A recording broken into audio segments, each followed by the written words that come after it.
பல்வேறு அரசியல் கட்சிகள் இந்த மனுவினை தாக்கல் செய்திருக்கிறார்கள். அடிப்படையாக இதில் ஒரு விஷயம் என்ன பார்க்கணும் அப்படின்னா, ஆளுகின்ற அரசாங்கத்தின் மீது நம்பிக்கை இல்லாமல் எதிர்க்கட்சிகள் மக்களிடம் ஒரு பிரச்சனையை எடுத்து செல்வது என்பது ஒன்று.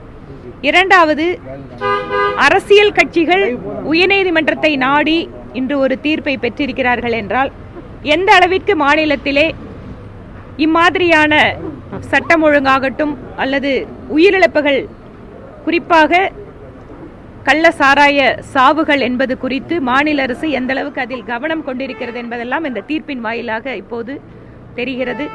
ஒட்டுமொத்தமாக தமிழக அரசு குறிப்பாக கள்ளசாராய விவகாரத்தில் எப்படி தோல்வி அடைந்திருக்கிறது என்பது இந்த தீர்ப்பின் வாயிலாக தெரிய வருகிறது. இதை மாநில அரசு ஒரு பாடமாக எடுத்துக்கொள்ள வேண்டும். இது மாநில அரசினுடைய மிகப்பெரிய தோல்வி. இதை தமிழகத்து மக்களிடம் ஒரு எதிர்க்கட்சி என்கின்ற வகையிலே அரசியல் கட்சியாக நாங்கள் இதை எடுத்துச் செல்வோம்.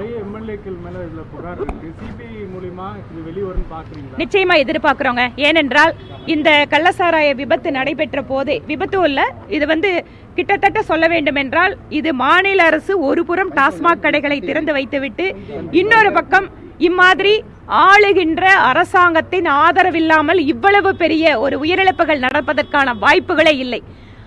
ஆளும் கட்சியினுடைய ஆதரவின் காரணமாக பதுங்கி இருக்கக்கூடிய அல்லது காவல்துறை கண்டுகொள்ளாமல் இருக்கக்கூடிய நபர்கள் எல்லாம் இந்த சிபிஐ விசாரணை வழியாக வெளியே வருவதற்கான வாய்ப்பு இந்த தீர்ப்பின் வழியாக கிடைத்திருப்பது எங்களுக்கு சந்தோஷம்.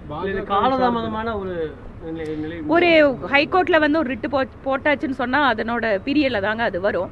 அதனால கூட இந்த வழக்கை பொறுத்த வரைக்கும் அது விரைவாகவே இது எடுத்துக்கொள்ளப்பட்டிருக்கிறதா தான் நான் பாக்குறேன். இல்லைன்னு சொன்னா நார்மலா ஒரு ரிட்டு போட்டோம்னா ஜட்ஜ்மெண்ட்டுக்கு ஒரு 2-3 வருஷத்துக்கு மேல ஆயிருது. இந்த விஷயத்துல பரவாயில்ல, கோர்ட் சீக்கிரமாகவும் அரசியல் தலையீடு இருக்கலாம்னு சொல்றீங்க. இப்ப சிட்டிங் எம்எல்ஏக்களுக்கு கள்ளக்குறிச்சி மாவட்டங்களில் பிரச்சனைகள் வருவதற்கு வாய்ப்புகள் இருக்கா? நான் இந்த வாய்ப்புகள் எப்படி இருக்கு என்னங்கிறதுக்கு நான் ஜோசிய சொல்றதுக்கு நான் இல்லை. ஆனா சிபிஐ விசாரிக்கின்ற பொழுது உண்மை தெரிய வரும் என்கின்ற நம்பிக்கை எங்களுக்கு இருக்கிறது. சிபிசிஐடி சிறப்பாக செயல்படுதுன்னு முதலமைச்சர் தெரிவித்தார். சிபிசிஐடி சிறப்பாக செயல்பட்டிருந்தா அந்த ரிப்போர்ட்டை, மாநில அரசோட ஆர்கியூமெண்ட்டை ஹைகோர்ட் இன்னைக்கு ஒத்துருக்கணுமே. ஏன் ஹைகோர்ட் ஒத்துக்கல? அப்ப மாநில அரசுக்கு இது எவ்வளவு பெரிய தோல்வி. மாநில அரசு இந்த விஷயத்துல மக்களிடம் மன்னிப்பு கேட்க வேண்டும். இதுதான் இந்த தீர்ப்பு சொல்லுகின்ற தகவல். நன்றி. தலைமையில ஒரு கமிட்டி வேற அமைச்சாங்க. சிபிஐக்கு முதல்ல அவங்க ஒத்துழைப்பு கொடுக்கணும்.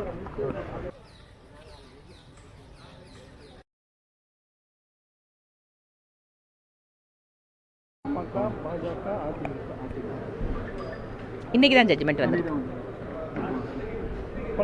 கள்ளக்குறிச்சி சாராய உயிரிழப்புகள் குறித்து உயர்நீதிமன்றம் இன்று தீர்ப்பு வழங்கி இருக்கிறது. இந்த வழக்கினுடைய விசாரணையை சிபிஐக்கு மாற்றி தீர்ப்பளித்திருக்கிறது உயர்நீதிமன்றம். இந்த தீர்ப்பினை நாங்கள் வரவேற்கிறோம்.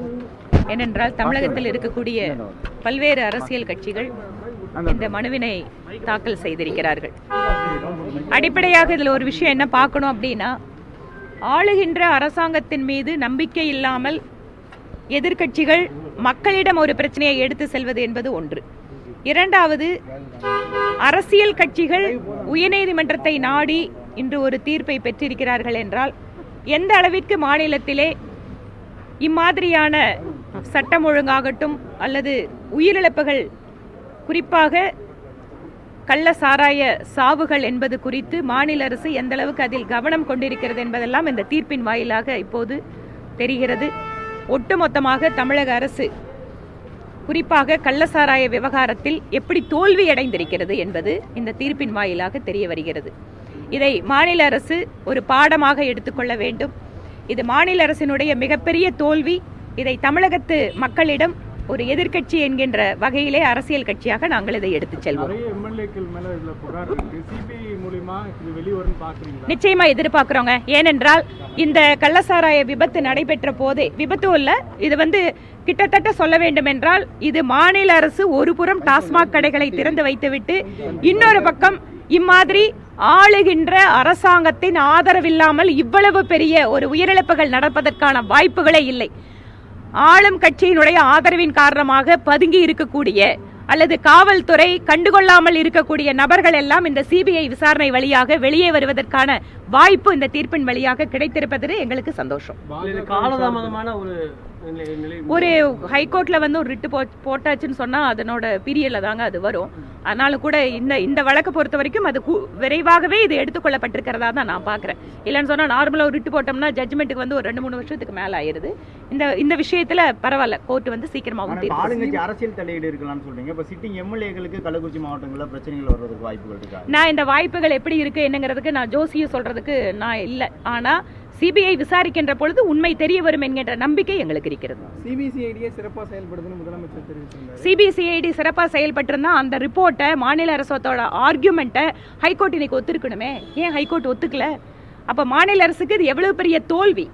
மாநில அரசு இந்த விஷயத்துல மக்களிடம் மன்னிப்பு கேட்க வேண்டும். இதுதான் இந்த தீர்ப்பு சொல்லுகின்ற தகவல். நன்றிங்க. நீதிபதி தலைமையில ஒரு கமிட்டி வேற அமைச்சாங்க. சிபிஐக்கு முதல்ல வந்து அவங்க ஒத்துழைப்பு கொடுக்கணும்.